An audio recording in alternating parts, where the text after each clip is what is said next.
Okay, our next speaker is Vishkaee Eskamani. And to give a short intro for Anna. All right. So Anna is an Orlando native, cat lady, and daughter of working-class immigrants from Iran who has committed her life to advocating in support of Florida's hardworking families.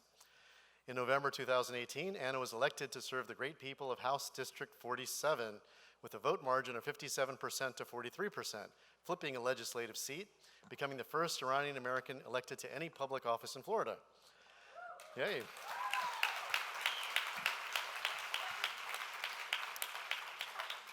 As a lawmaker, Anna serves on 4 committees, including Ways and Means, and has risen to be known as a fighter for Florida's families. Prior to running for office, Representative Eskamani worked as the Senior Director of Public Affairs at our local Planned Parenthood affiliate, and yes, she's still pursuing a PhD in Public Affairs from UCF too. Tough, authentic, and unafraid, Anna is a progressive who has proven herself as a leader who works hard, delivers results, and gets things done. Let's welcome Vishkaee Eskamani.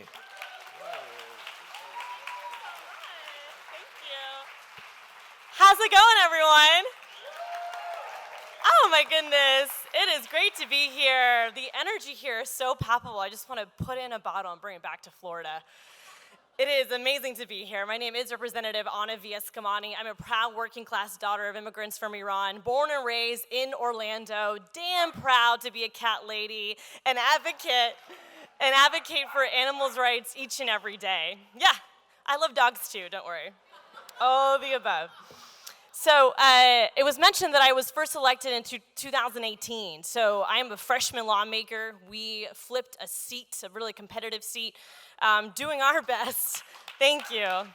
And all on the campaign trail, I would always talk about my vegetarianism, my veganism, and the issues that I care for, including animal rights and the humane quality of care that our animals should have. And I'll tell you, my journey as a lawmaker so far is short, but I became a vegetarian 15 years ago.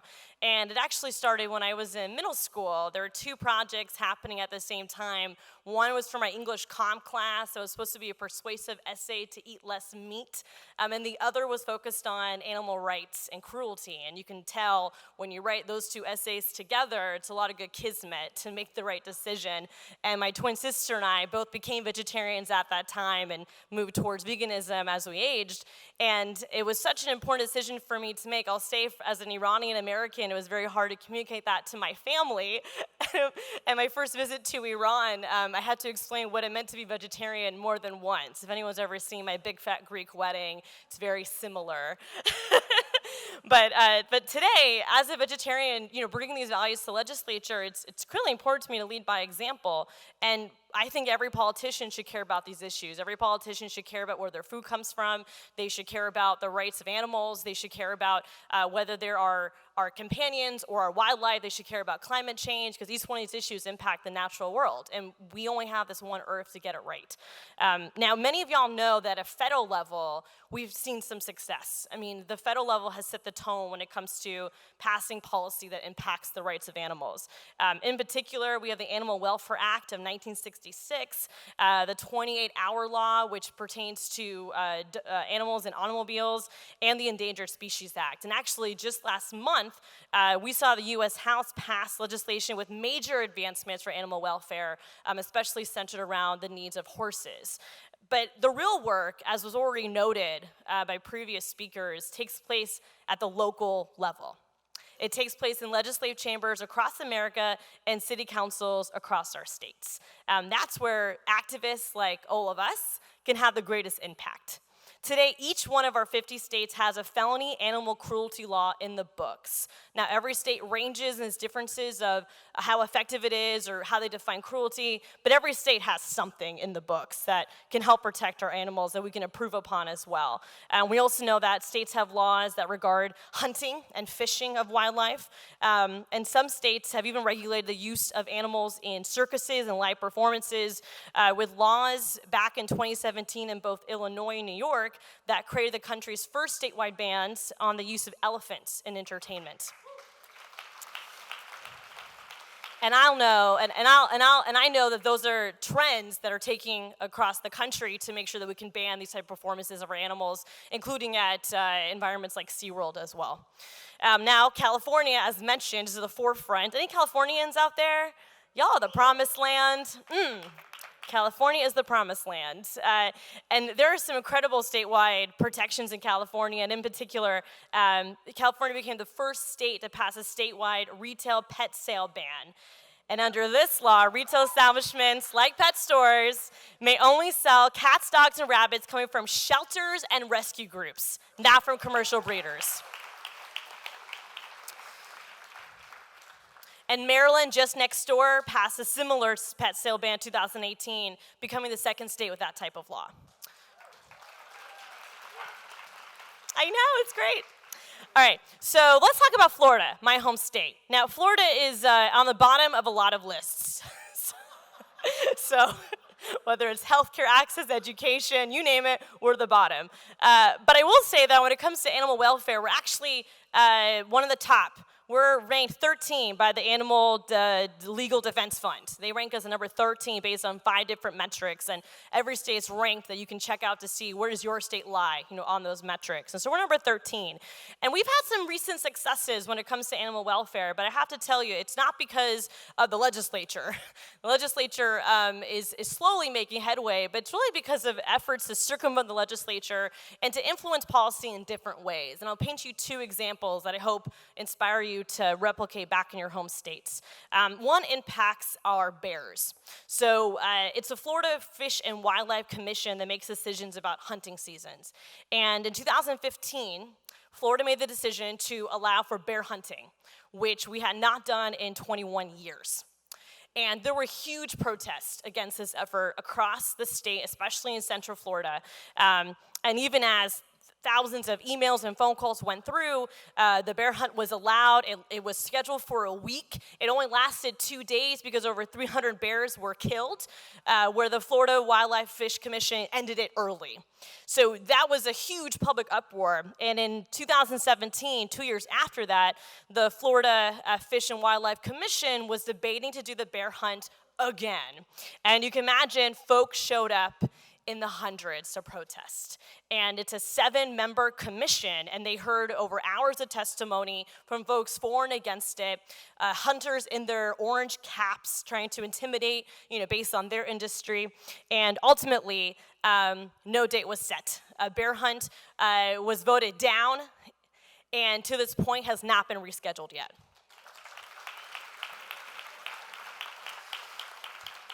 And so that's one example of impacting the policy for animal welfare that doesn't involve your legislature or even your city or county, but rather going towards your executive branch agencies and commissions to see how can you impact change at those levels. One more example for you is greyhound racing. So for decades, Florida was considered to be the hub of the country's dog racing industry. The legislature had tried for years to ban greyhound racing, or at the very least, limit the use of steroids, the amount of hours a dog could be racing, the type of shelter they would be in during races, but every one of these efforts would never get to the governor's desk. They always failed. The greyhound lobbyists were just too strong. And I will never forget that when I was running for office as a first-time candidate, I launched our campaign back in 2017, and I attended this event that candidates go to for interviews, and a lobbyist came up to me, and it was a mostly Republican space, so he was kind of being a little smug and was like, hey, I'm one of the only Democrats here. I want to tell you about the groups that I lobby for. And I was like, all right, let me hear it. So he gives me one brochure for Boys and Girls Club, and the second brochure was the Greyhound tracks. I was like, okay, I'm not talking to you. So the reality is that these folks had just infiltrated the entire ecosystem of the political legislature, providing donations and influencing both Democrats and Republicans. And so they had owned the process. And so we knew we weren't going to get something passed in the legislature, so instead we went towards the ballot amendment process. And at the time, Florida was going through a constitutional review charter commission. So instead of doing petition gathering, we went through that avenue. And a ballot amendment was crafted to end greyhound racing in the state of Florida. And it was a tough fight. And I was proud to endorse it as a candidate. And sure enough, it passed with 69% of Floridians supporting it. And that was just last year, y'all. So Florida had 11 tracks before. We will now have 0. Leaving only 6 operational tracks in the country. So our responsibility now is to help find home for our greyhounds, which I'm really excited to say that back in the district, and 2 weeks from now, we're actually supporting a local nonprofit that is connecting our retired racing dogs to homes. And so we continue to do this work on the ground at a local level to make sure that all these pups are going to have a happy place to call home. And cheer that, yes. It's good to have a home. So I think what's important about these 2 stories, as I stressed before, is that if you hit a wall with your legislative process, it doesn't mean the fight is over. And there really is a lot of power to organizing, to showing up at city council meetings, to having your voice be heard. I'm a community organizer in my roots. That's I always tell folks that I'm a hero only if I have to be a facilitator first. And so my intention is to make sure that everyday people understand their power in the process. And in this case, being a voice for those little ones, those furry friends, those scaly friends that don't have a voice. And it's critical that we speak up for this constituency that often gets left behind. So keep on keeping on. We know there are fights out there. And while we banned greyhound racing in Florida, I have to tell you this past session was tough. My colleagues were trying to pass bills that would preempt local government's ability to end puppy mills in Florida. We know that the more development we have, the less space it is for our wildlife friends to actually exist. We also know that as the earth gets hotter each and every day, it changes the patterns and cycles of the Earth's animals, and so each of these issues are intersectional. We have to combat them all at once. So it can be overwhelming. And then on top of it, we cannot deny the power of big ag. We cannot deny the power of big cattle. Many of y'all have probably seen how the increase of vegan products have also led to meat industries passing laws in, at this point, 6 states that don't allow companies to call their products burgers or cheese or milk because they're not animal-based. That has passed in 6 bills and was sponsored and introduced in 28 states. So these fights continue, and we have a massive industry that's up against us, but what they don't have that we have is people power. And so find hope in that, because this work is important. And I think what we've learned in when you lift up the narrative, it's always so surprising and exciting of how many folks are standing there next to you. But sometimes it takes that one person to put up that Facebook event, that one person to say something, to show up at a meeting, that catalyzes more to join you. And I do want to mention, too, as we continue to organize, we also should try to find common ground. I'm a firm believer in always building bridges when you can, but also holding people and corporations accountable when you must. And when I get back to Florida tomorrow, we'll be preparing for a bipartisan legislative turtle walk that we're hosting alongside our Republican colleague. Florida's an incredible home to sea turtle environments and nesting homes, so we're going to be bringing legislative colleagues together to see sea turtle nesting grounds, understand how our policies impact the livelihood of not just animals, but also our economy that's attached to our animals. And I'm really excited to be doing that because I hope that when my Republican colleagues think about these issues, they won't just go straight to talking points, but they'll actually think about the impact on our state, the impact on the welfare of our animals. And so continue to do this work, continue to be advocates, invite your friends to be in this space with you. Know that good leaders create new leaders, and that in the sunny state of Florida, we are fighting damn hard for our sweet creatures. Thank you, everyone.